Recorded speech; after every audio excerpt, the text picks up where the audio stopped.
Majid, mahasiswa UMS Universitas Muhammadiyah Surabaya, yang hari ini akan memaparkan tentang metodologi studi Islam dalam perspektif Muhammad Arkun dan Ibrahim Abu-Robi. Baik. Yang pertama tentang biografi Muhammad Arkun. Beliau lahir di kota Berber, Kabilia, Aljazair tanggal 12 Januari 1928. Karya-karyanya banyak di bidang yang berkaitan dengan Islam pada umumnya dan metodologi cara membaca Quran pada khususnya.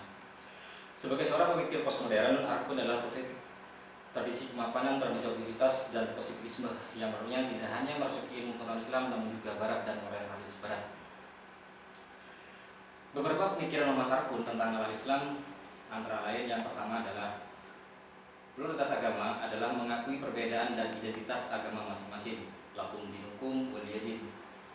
Yang kedua, untuk mengkaji dan mengidentifikasi agama, Arkun menetapkan 5 bidang, yaitu wilayah intelektual, politik, ekonomi, dan wilayah kultural atau budaya.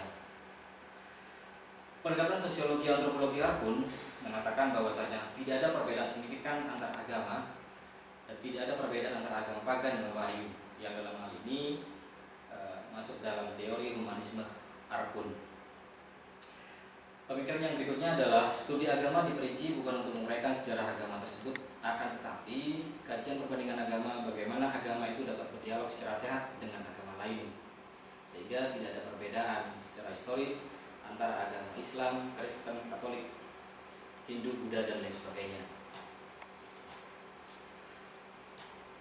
Berikutnya, untuk membentuk masyarakat yang plural, Arkun menempuh 2 cara. Yang pertama, membongkar konsep Ahlul Kitab menjadi masyarakat kitab, dan yang kedua, sekularisasi agama. Studi agama diperinci bukan untuk menguraikan sejarah agama tersebut, akan tapi kajian perbandingan agama, bagaimana agama itu dapat berdialog secara sehat dengan agama lain. Yang berikutnya, Muhammad Arkun mengatakan bahwasanya pemikiran klasik sebagai bentuk konstruksi intelektual yang sempurna telah menghasilkan sesuatu yang tidak terpikirkan sejalan dengan susunannya. Sebagai contoh, teologi lebih mendekatkan strategi berpolemik kepada daripada struktur yang sesuai untuk peristiwa terbuka. Hal ini telah membuat luasnya bidang yang masih tidak berikan dalam pemikiran kontemporer, karena kebanyakan studi Islam hanya berkutat pada apa Islam itu sendiri, bagaimana studi dan studi, tapi tidak memberikan hal-hal yang lainnya.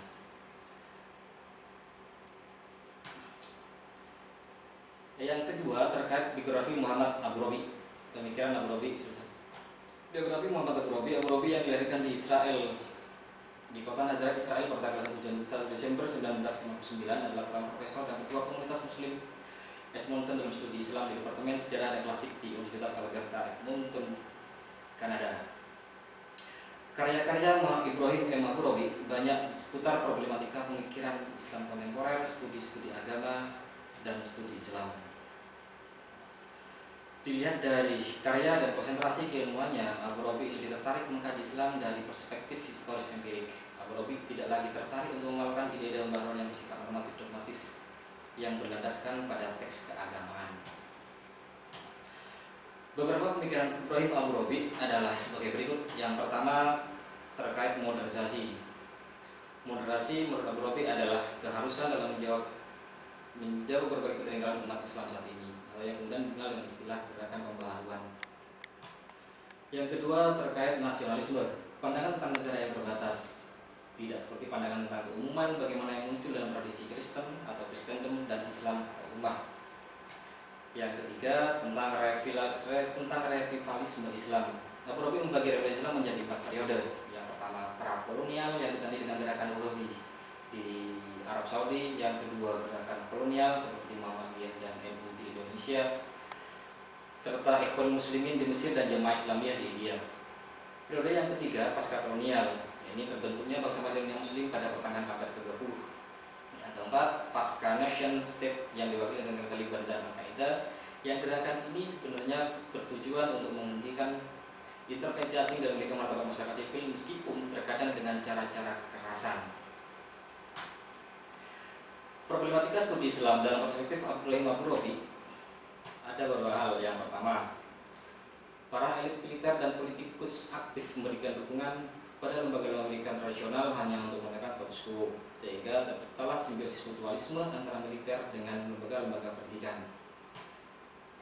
Problematika yang kedua adalah sentralitas, di mana negara dengan jelas mengintervensi konstruksi modern studi-studi keislaman untuk menjamin netralitas agama dalam problem sosial dan politik. Problematika yang ketiga adalah ilmu sosial dan filsafat yang tidak mendapatkan tempat di kalangan umat Islam. Bahkan ilmu sosial dan filsafat dianggap sebagai bid'ah, sehingga jarang sekali ditemukan mahasiswa, khususnya dari negara teluk, yang melakukan studi di bidang ilmu sosial. Yang keempat, studi Islam hanya berbuka pada kajian syariah dan fikih yang kosong dan kritik politik dan relevansinya dengan situasi kekinian. Dalam tataran inilah yang kemudian Abu Rabi berpendapat bahwasanya dibutuhkanlah pembaharuan dengan berbagai macam pendekatan agar kajian-kajian syariah dan fikih tersebut bisa lebih maju dan berkembang lagi.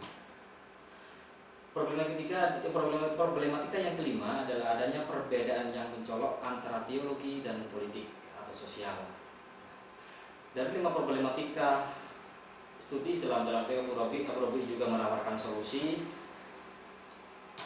Solusi yang pertama adalah studi Islam tidak hanya dilakukan dalam satu aspek saja, tapi harus mencakup 4 aspek. Yang pertama, aspek filosofis atau ideologis, yang pada tataran ini Islam menjadi problem filsafat dan ideologi dalam beragama Islam. Yang kedua, aspek teologis, yang dalam tataran ini Islam memiliki maknanya yang terbuka.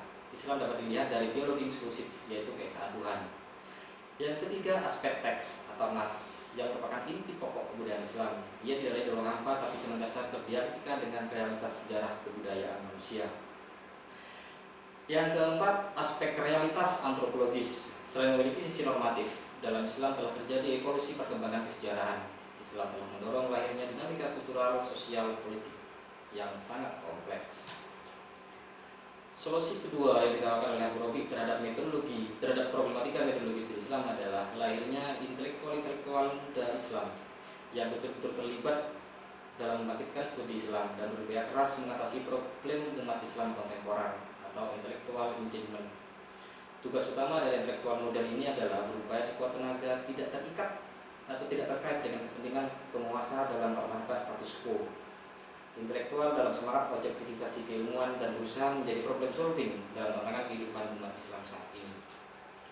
Demikian yang bisa saya sampaikan, kurang lebihnya mohon maaf terkait pemikiran Muhammad Abu Rabi dan Muhammad Arkun. Akhirnya, Assalamualaikum warahmatullahi wabarakatuh.